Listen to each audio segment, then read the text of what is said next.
इसके बावजूद ऐसे समय में मनुष्य जन्म, जिस समय हम मोक्ष प्राप्त कर सकते हैं, जो भक्ति युग होता है, यह कलयुग की बिचली पीढ़ी का समय, जरा सा समय। गुरुदेव ने बताया 4 युगों का समय होता है 43,20,000 वर्ष।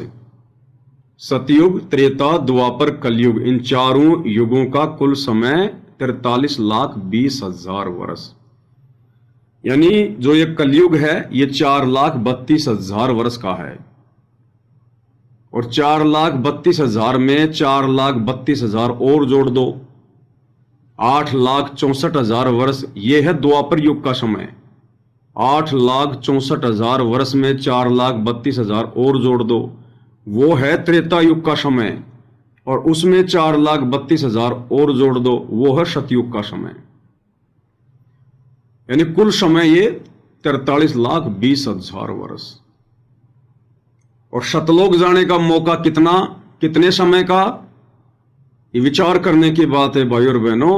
तभी हमारी रुचि बनेगी, तभी हमारे अंदर डर पैदा होगा, भय पैदा होगा कि हे भगवान, इतना सुनहरा समय, ऐसा गोल्डन चांस, ये अपने आप नहीं आया, गुरुदेव भगवान हमें लेकर आए हैं। इस समय ना जाने हम कहां कहां पड़े हुए थे, किन किन ब्रह्मांडों में थे।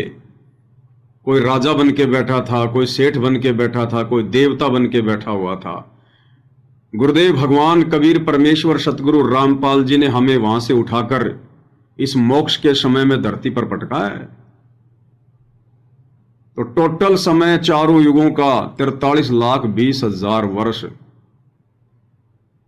और उस समय जब इस मोक्ष का समय जरा सा ऊंट के मुंह में जीरे के समान, यानी ऊंट कितना बड़ा होता है और जीरा बिल्कुल छोटा सा दाना, तो 43,20,000 वर्ष का समय तो समझो ऊंट।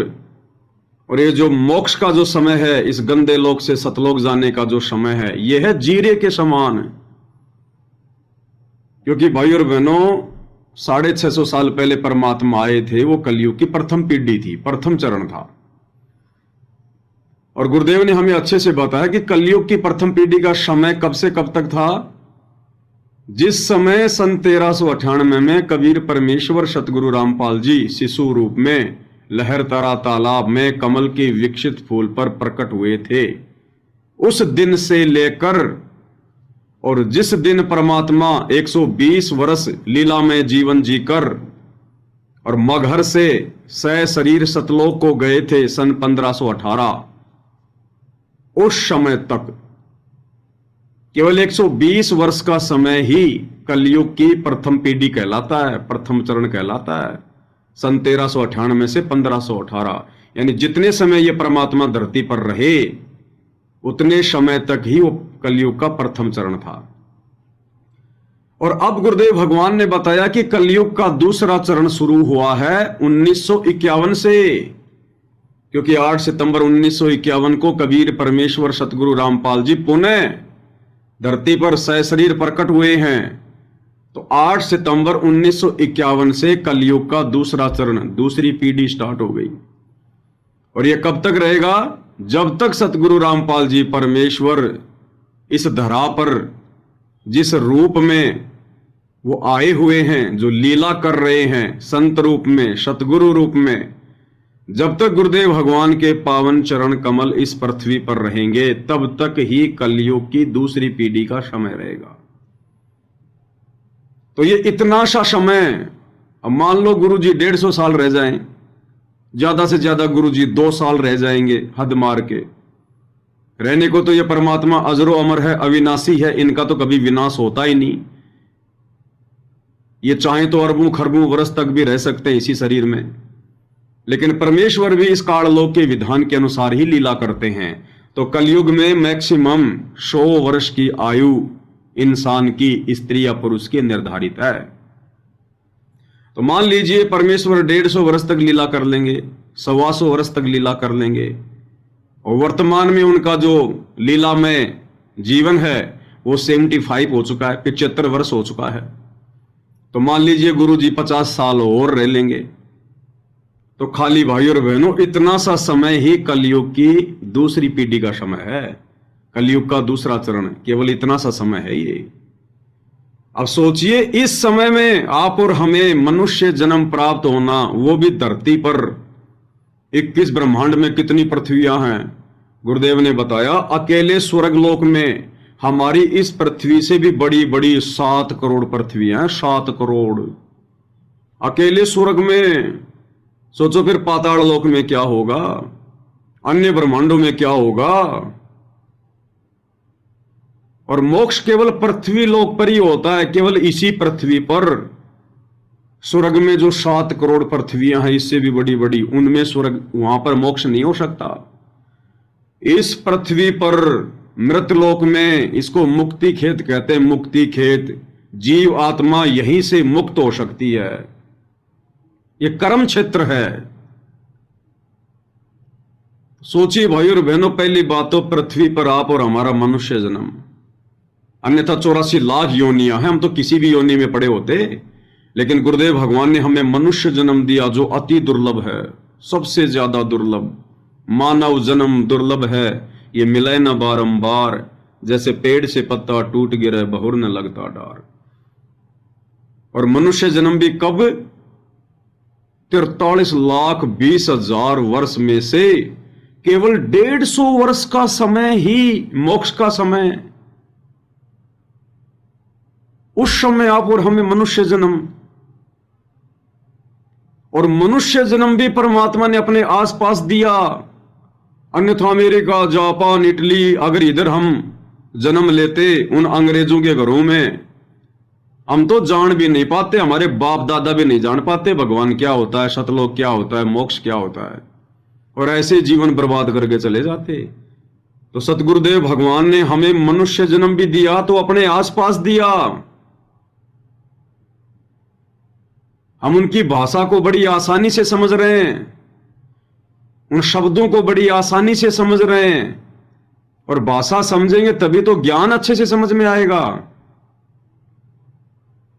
फिर उनके नजदीक रहने का दूसरा सबसे बड़ा मौका, कितनी बार भी उनके दर्शन करो, कितनी बार भी, चाहे दिन में रोजाना दर्शन करो, हर 10 दिन में दर्शन करो, हर 15 दिन में जाओ, हर महीने में जाओ। ये सौभाग्य दूर बैठे देश विदेश वाले भक्तों को प्राप्त नहीं। और इससे भी बढ़कर सौभाग्य, सत्संग तो उनका लाखों लोग सुन रहे हैं, करोड़ों लोग सुन रहे हैं, लेकिन समझ में नहीं आ रहा। फिर आप और हमें उनके सत्संग समझ में आ जाना, और उससे भी बड़ा संयोग, उनकी शरण प्राप्त करके, उनके भगत बनकर, आज उन्हीं की संगत उन्हें परमात्मा नहीं मान पा रही, भगवान नहीं मान पा रही। और बिना गुरु को परमात्मा माने, भगवान माने, मोक्ष नहीं, चाहे उनके घर में क्यों ना पैदा हो जाओ। तो उस लाखों करोड़ों की संगत में से अपने गुरु को परमात्मा मान लेना, हृदय से ज्ञान को आधार बनाकर, यह तो भाई और बहनों अति दुर्लभ योग है। तो ऐसी विशेष रजा आज गुरुदेव भगवान ने आप और हम चंद आत्माओं पर की हुई है, हम सत्सेवक भाई बहनों पर की हुई है। तो भाई और बहनों बताओ कितना बड़ा उपकार, महा उपकार गुरुदेव भगवान का आप और हम सभी भाई बहनों के ऊपर। तो इस महा उपकार के लिए हम पूज्य गुरुदेव भगवान का, सतगुरु रामपाल जी परमेश्वर जी का जितना धन्यवाद करें, जितनी उनकी महिमा करें भाई और बहनों, उतना ही थोड़ा है, उतना ही थोड़ा। तो आज के वीडियो में हम आगे बढ़े सत्संगों के सार में। उससे पहले हम परम पुरुष, महापुरुष, सत्य पुरुष कबीर देव सतगुरु रामपाल जी भगवान का आशीर्वाद प्राप्त करेंगे। इन्हीं के आशीर्वाद से हम इनके मुखारविंद से उच्चारित शब्दों को, प्रवचनों को समझ सकते हैं, गहनता को समझ सकते हैं, और गुरुदेव के सत्संगों को अपने हृदय में उतार सकते हैं, जीवन में अमल में ला सकते हैं। दूसरा कोई तरीका नहीं। बंदी छोड़ सतगुरु रामपाल जी परमेश्वर जी की जय हो।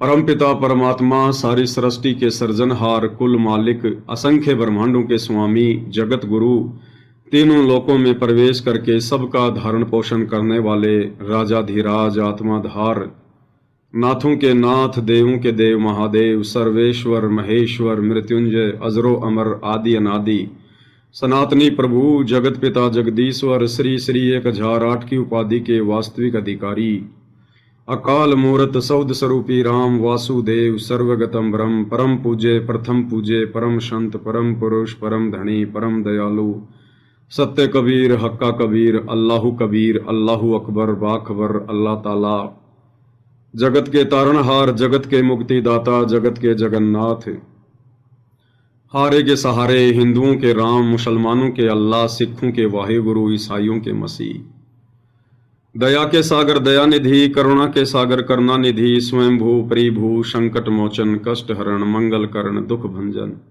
अविगत कबीर, निर्विकार निर्विषम परमात्मा, अलय अलेख सतगुरु, आदि अनादि सतगुरु, असली मर्यादा पुरुषोत्तम, असली राम, असली कृष्ण, असली घनश्याम, असली मुरारी, राजाओं के राजा, महाराजाओं के महाराजा, शहंशाहों के शहंशाह, सम्राटों के सम्राट, भगवानों के भगवान, अल्लाहों के अल्लाह, प्रभुओं के प्रभु, मसीहाओं के मसीह, सच्चे वाहिगुरु, बाबाओं के बाबा, पीरों के पीर, सेठों के सेठ, जगत सेठ, सावड़सा सेठ, सर्वगुण संपन्न, अनंत कोटि कलाओं के स्वामी, अनंत कोटि ब्रह्मांडों के नायक, योगियों में महायोगी, ध्यानियों में महाध्यानी, सिद्धों में परम सिद्ध, ज्ञानियों में तत्व ज्ञानी, ब्रह्म ज्ञानी, महाज्ञानी, परम ज्ञानी, सर्वश्रेष्ठ ज्ञानी, विज्ञानी, युवा कबीर, समरथ कबीर, असमवात, अमित ओजा, सच्चे रहनुमा, करीम अल्लाह, सुबहान अल्लाह, दुनिया के अंतिम पैगंबर, 8 सितंबर 1951 से गांव धनाना, जिला सोनीपत, हरियाणा, भारतवर्ष की पावन भूमि पर प्रकट रियल कल की भगवान, श्री नारायण साकार हरि, श्री बाबा साहेब नूर अनंत परमात्मा, सच्चे दरवेश, सच्चे बाखबर, संत श्रोमणी सतगुरु रामपाल जी परमेश्वर जी के चरण कमल में साध संगति से जुड़े हुए देश विदेश से आप और हम सभी सत्सेवक भाई बहनों का अनंत कोटि दंडवत प्रणाम।